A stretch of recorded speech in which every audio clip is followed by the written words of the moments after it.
ମୋ ନାଁ ଅଭିମନ୍ୟୁ ନାଥ। ଆଜି ଏଇଟା ଆମର ପ୍ରଭୁ ଶ୍ରୀରାମଚନ୍ଦ୍ରଙ୍କର ପଞ୍ଚମତମ ବାର୍ଷିକ ଉତ୍ସବ। ସେଇ ଉପଲକ୍ଷେ ଆମର ଆଜି ଗତକାଲିଠୁ ଅଙ୍କୁରାରୋପଣ ଥିଲା। ଆଜି ଶୁଭ ମୁହୂର୍ତ୍ତରେ କଳସ ଯାତ୍ରା ହେଲା।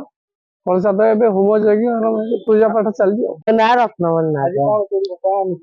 ଆଜି ଆମର ରାମଚନ୍ଦ୍ରଙ୍କର ଜନ୍ମୋତ୍ସବ ଯାହାକି ରାମ ନବମୀ ଉପଲକ୍ଷେ ଆଜି ଆମର ପୂଜା ଅର୍ଚ୍ଚନା, ସେ କଳସ ଯାତ୍ରା, କାଲି ଅଙ୍କୁରାରୋପଣ, ଅଧିବାସ ଏ ସବୁ ଚାଲିଥିଲା ଆଉ ପୂଜା ବିଧି ଉପଚାର ଚାଲିଛି ଆଉ।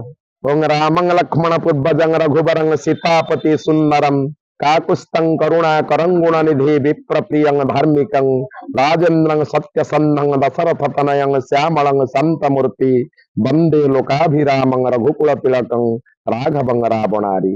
সেই অনন্ত বীর্য অমিত বিক্রম পরাক্রম শক্তিশালী কৈবল্য প্রদায়ক সচিদানন্দ পুরুষোত্তম রামচন্দ্র আজি গ্রামে গ্রামে তাঙ্কর যশকীর্তি গান করা হচ্ছে। ये हूँ पंचम वार्षिक यज्ञ कर्म। ये मंदिर को भी आम प्रतिष्ठा करूँ। आज पंचम वार्षिक यज्ञ कर्म गत काली आम अंकुरारोपण कार्य शेष होती।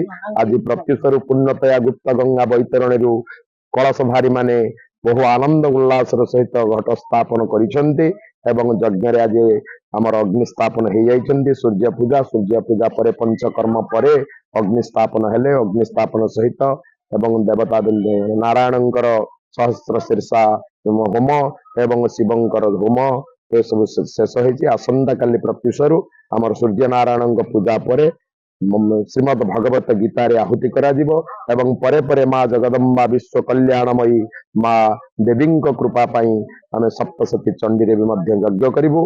एवं तृतीय दिन आमर ये जो पूर्णाहुति हवन कार्यक्रम हम से दिन रामचरित मानसर सुंदराकांड ये चलो। सुंदराकांड हवन भी हम यही समस्त कार्य नीति संपन्न भाव में करा।